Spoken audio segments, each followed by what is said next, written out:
दोस्तों एलटीटीई या liberation tigers of तमिलीलम Bharat और श्रीलंका के इतिहास में एक ऐसा नाम है जिसने हिंद महासागर में मौजूद इन दोनों ही देशों को कभी ना भुलाए जाने वाले सैकड़ों जख्म दिए हैं। ईयर 1976 में मेन फ्रेम में आई एलटीटी, जिसे वाइडली तमिल टाइगर्स के नाम से भी जाना जाता है, एक ऐसा मिलिटेंट ग्रुप है जिसका ऑब्जेक्टिव श्रीलंका के नॉर्दर्न और ईस्टर्न प्रोविंस और एक इंडिपेंडेंट स्टेट ऑफ तमिलीलम को क्रिएट करना है। हालांकि साल 2006 से 2009 के बीच लड़ी गई इलम वॉर 4 के बाद नॉर्थ ईस्टर्न श्रीलंका से ऑपरेट करने वाली इस मिलिट्री ऑर्गेनाइजेशन को श्रीलंकन आर्मी द्वारा पूरी तरह निस्तेनाबूद कर दिया गया था। लेकिन दोस्तों अब एक बार फिर इस वायलेंट ऑर्गेनाइजेशन के एक्टिव होने की खबरें सामने आ रही हैं। एक तरफ जहां हिडन नेटवर्क से एलटीटी के मुखिया प्रभाकरण के जिंदा होने की खबरें जंगल में लगी आग की तरह तेजी से तूल पकड़ रही हैं, तो वहीं दूसरी तरफ वेरियस इंटेलिजेंस एजेंसीज एलटीटी की रीसेंट एक्टिविटीज की खबरों पर मोहर लगा रही हैं। इन अपडेट्स ने देश और दुनिया के पॉलिटिकल कॉरिडोर्स में अनस्टेबल और वायलेंट सिचुएशन पैदा कर दी है। ऐसे में सवाल है कि क्यों एलटीटी का कमबैक भारत के लिए चिंता का विषय है। आज के हमारे इस वीडियो डिस्कशन में हम इसी एलटीटी 2.0 के बारे में जानेंगे, जहां हम जानेंगे कि क्यों एलटीटी से जुड़े इन डेवलपमेंट्स के चलते इंटेलिजेंस एजेंसी से लेकर गवर्नमेंट अथॉरिटीज के कान खड़े हो गए हैं। किस तरह एलटीटी का ये कमबैक हमारी नेशनल सिक्योरिटी के लिए एक मेजर कंसर्न बन सकता है और किस तरह भारत इन चैलेंजेस को ओवरकम कर सकता है। दोस्तों इस वीडियो की इंपॉर्टेंस यूपीएससी प्रीलिम्स, मेंस के जीएस पेपर 2 और जीएस पेपर 3 के इंटरनल सिक्योरिटी सेक्शन के लिहाज से काफी इंपॉर्टेंट है। तो चलिए शुरू करते हैं आज का डिस्कशन।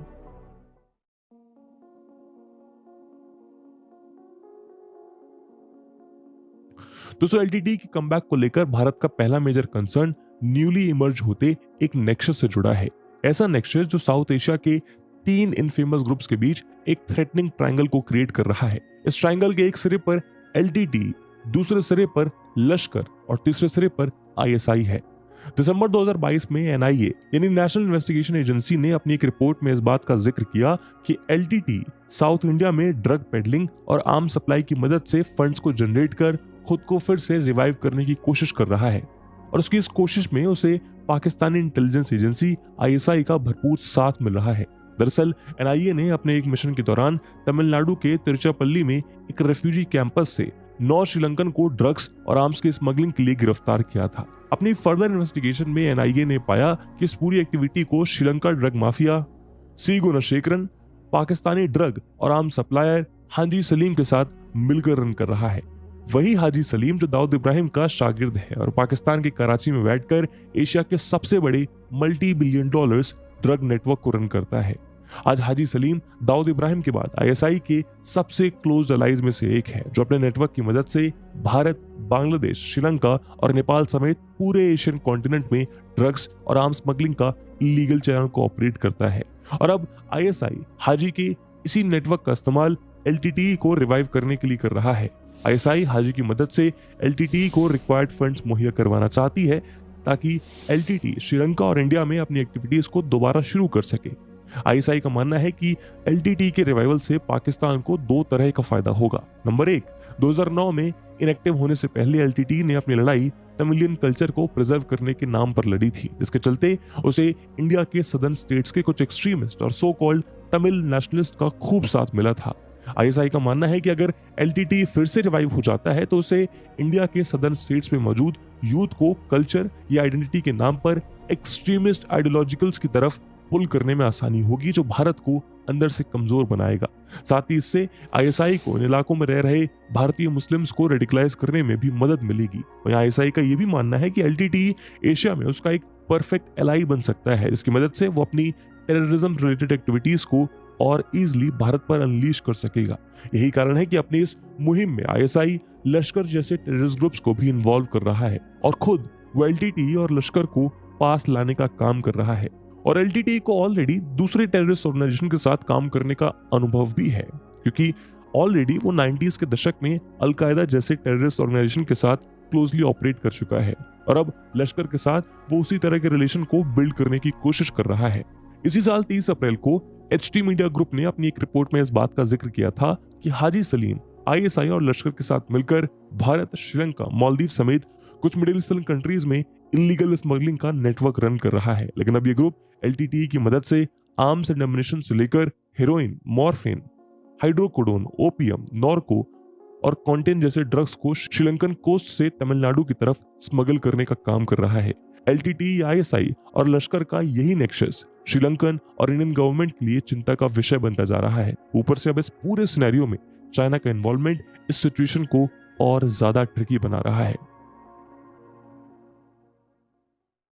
ईयर 1983 से 2009 के बीच चला Sri Lankan civil war north east में रह रही श्रीलंकन तमिल माइनॉरिटी और रिमेनिंग श्रीलंका में स्प्रेडेड सिन्हालीज मेजोरिटी के बीच लड़ा गया था, जो 2009 में जाकर सिन्हालीज मेजोरिटी की विक्ट्री के साथ खत्म हुआ। इसके बाद से ही चाइना का फोकस सिन्हालीज साउथ में अपने इन्फ्लुएंस को बढ़ाने पर रहा।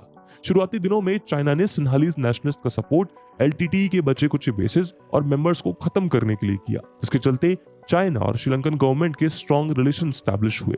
हालांकि पिछले 3 सालों में ये कहानी बदलती हुई नजर आ रही है, जहां सिन्हालीज नेशनलिस्ट के बीच तेजी से एंटी चाइना सेंटिमेंट स्ट्रॉन्ग हो रहा है। इसकी शुरुआत मई 2021 में इनैक्ट हुए Colombo port city economic commission act से हुई, जिसका अपोज सिन्हालीज बुद्धिस्ट मंक्स कर रहे थे।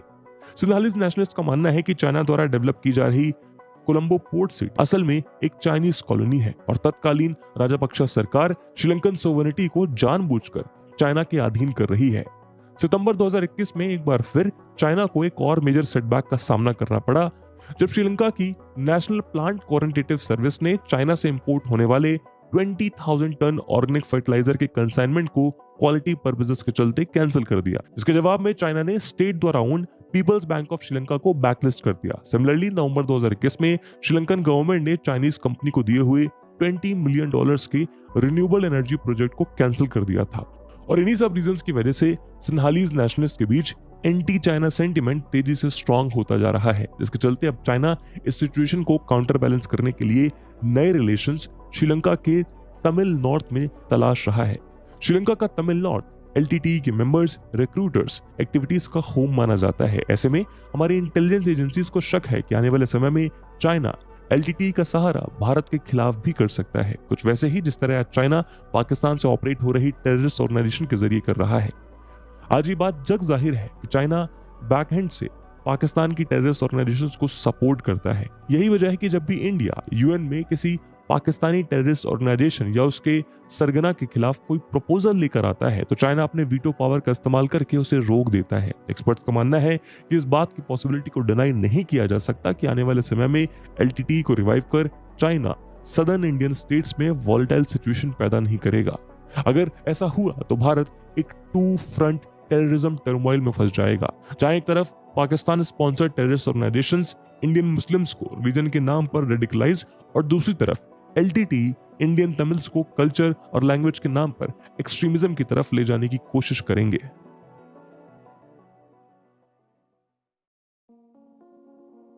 ईयर 1948 में सिलोन, जिसे मॉडर्न श्रीलंका कहा जाता है, आजादी के बाद अस्तित्व में आया। समस्या तब शुरू हुई जब मेजोरिटी सिन्हालीज लेड गवर्नमेंट द्वारा तमिल माइनॉरिटीज के साथ डिस्क्रिमिनेशन किया जाने लगा। 1948 में आए सिटीजनशिप एक्ट ने लगभग 7 लाख तमिलों को सिटीजनशिप डिनाइड कर उनके अधिकार छीन लिए गए। सिचुएशन तब और खराब हो गई जब सिन्हाली को ऑफिशियल लैंग्वेज डिक्लेयर करके इसे गवर्नमेंट जॉब्स के लिए मैंडेटरी कर दिया गया, ताकि तमिल डोमिनेंस खत्म हो सके। उसके बाद 1977 और 1981 के बीच हुए तमिल राइट्स ने हालातों को और ज्यादा बदतर कर दिया और इसी दरमियान एक अलग तमिल राष्ट्र की मांग को लेकर 1976 में एक सेपरेटिस्ट और इंसर्जेंट मिलिटेंट फोर्स एलटीटी का जन्म वेलुपिलाई प्रभाकरन की लीडरशिप में हुआ। ये ग्रुप सबसे पहले न्यूज में तब आया जब 1983 में इसके मेजर अटैक में 13 श्रीलंकन सोल्जर्स मारे गए। साल 1986 आते आते इस ऑर्गेनाइजेशन ने जाफना जैसे प्रोविंस को कैप्चर कर खुद को स्ट्रांगली स्टैब्लिश कर लिया। दूसरी तरफ श्रीलंका में मेजोरिटी सिन्हालीज पॉपुलेशन द्वारा तमिलों के साथ किए जा रहे डिस्क्रिमिनेशन ने इंडिया के तमिलनाडु जैसे स्टेट्स में एलटीटी के लिए सिंपैथी को बढ़ा दिया, जहां इंडियन तमिलियंस श्रीलंकन तमिल्स पर हो रहे अत्याचार के खिलाफ आवाज उठाने लगे।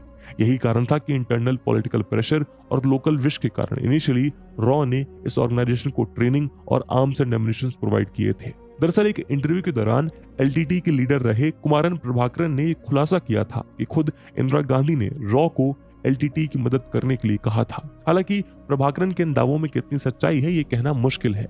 बहरहाल सच्चाई जो भी हो, एक बात तय है कि अपने फर्स्ट फेज के दौरान एलटीटी साउथ इंडियन स्टेट्स में काफी पॉपुलर मानी जाती थी, जहां इंडिया के कुछ तमिलियन ग्रुप एलटीटी को तमिल नेशनलिज्म का सिंबल मानते थे। उनका मानना था कि जिस तरह एलटीटी श्रीलंका में एक अलग तमिल स्टेट की डिमांड कर रहा है, वैसे ही कुछ डिमांड भारत में भी की जा सकती है। यही वजह है कि इन मीडिया ग्रुप्स ने 1991 से पहले वाइड स्केल पर एलटीटी का सपोर्ट किया था। लेकिन एलटीटी द्वारा 1991 में किए गए भारतीय प्राइम मिनिस्टर राजीव गांधी के असैसिनेशन के बाद इंडियन स्टेट से मिलने वाले सपोर्ट को उसने खो दिया। लेकिन फिर भी कुछ एक्सपर्ट्स का मानना है कि आज भी इंडियन एक्सट्रीमिस्ट तमिल्स के बीच श्रीलंकन तमिल्स को लेकर सिंपैथी बरकरार है। ऐसे में एलटीटी का रिवाइव होना फिर एक बार सदर्न इंडियन स्टेट्स पे सिचुएशन को अनस्टेबल बना सकता है। ऊपर से श्रीलंका के करंट फाइनेंशियल और इकोनॉमिक टर्मोइल्स ने एलटीटी को कमबैक करने के लिए सूटेबल ग्राउंड तैयार करके दिया है, जहां एम्प्लॉयमेंट अपॉर्चुनिटीज की कमी यूथ को इस तरह की एक्टिविटीज में इजीली पुल कर सकती है। सेंटर फॉर पॉलिसी ऑल्टरनेटिव्स नाम के एक थिंक टैंक द्वारा साल 2017 में कोलंबो में कंडक्ट किए गए एक पोल से इस बात को समझा जा सकता है, जिसके अकॉर्डिंग 42% श्रीलंकन तमिल्स एलटीटी के कमबैक को फेवरेबल व्यू से देखते हैं। यानी आज भी एलटीटी के लिए यहाँ सपोर्ट की कोई कमी नहीं है। ऊपर से बार बार एलटीटी के लीडर प्रभाकरन की जिंदा होने की खबरें लोगों के जहन में इस ऑर्गेनाइजेशन को जिंदा रखे हुए हैं। दोस्तों, श्रीलंकन वॉर को खत्म हुए लगभग एक दशक से ज्यादा का समय बीत गया है, लेकिन आज भी एलटीटी औपचारिक या अनौपचारिक रूप से अगर खुद को जिंदा रखे हुए है तो उसका एक मेजर कारण प्रभाकरन की मिस्ट्री ही है। एक तरफ जहां श्रीलंकन गवर्नमेंट का मानना है कि उसकी डेथ 18 मई 2009 को हो चुकी है, तो वहीं एलटीटी के सपोर्टर्स का कुछ और मानना है। इसी साल फरवरी में तमिल नेशनलिस्ट मूवमेंट के लीडर पाजा नेदुमरान ने क्लेम किया था कि एलटीटी का लीडर प्रभाकरन जिंदा है और वो जल्द ही पब्लिक के सामने आएगा, जिसके बाद दुनिया भर में छुपे एलटीटी के मेंबर्स एक्टिव हो गए थे। साथ ही अपने इस बयान में उसने तमिलनाडु के लोगों से एलटीटी को सपोर्ट करने की भी गुजारिश की थी। पाजा नेदुमरान के ये बयान इस बात को साफ दर्शाता है कि चाहे प्रभाकरन जिंदा हो या ना हो, लेकिन तमिल नेशनलिस्ट मूवमेंट आज भी श्रीलंका और भारत के कुछ हिस्सों में पब्लिक सपोर्ट को तलाश रहा है, और अगर वो इस पब्लिक सपोर्ट को तलाशने में कामयाब हो जाता है तो ये भारत के लिए एक बड़ी समस्या का रूप ले सकता है। एलटीटी के कमबैक की खबरों के बीच भारतीय जांच एजेंसीज और सरकार ने भी अपने काउंटर मेजर्स के एफर्ट्स को बढ़ा दिया है। किसी भी पोटेंशियल थ्रेट को मिनिमाइज करने का सबसे पहला सॉल्यूशन खुद को मजबूत करना होता है। इसके लिए इंडिया को अपने इंटेलिजेंस नेटवर्क को और ज्यादा चौकस करना होगा, ताकि समय रहते आईएसआई, एलईटी और एलटीटी के इस ग्रोइंग नेक्सस का पता लगाकर इसे इनएक्टिव किया जा सके। साथ ही हमारी सरकार को एक्सट्रीमिज्म या रेडिकलाइज होने से रोकने के लिए स्पेशल एफर्ट्स करने होंगे, जिसका रास्ता टाइमली ग्रीवेंस रिड्रेसल से लेकर better community to community cooperation से हो सकता है। सिमिलरली खुद श्रीलंकन गवर्नमेंट भी ये कभी नहीं चाहेगी कि एलटीटी जैसे मिलिटेंट ग्रुप्स फिर से एक बार अस्तित्व में आए। ऐसे में दोनों देश अपने बायलैटरल कोऑपरेशन से इन चैलेंजेस को ओवरकम कर सकते हैं।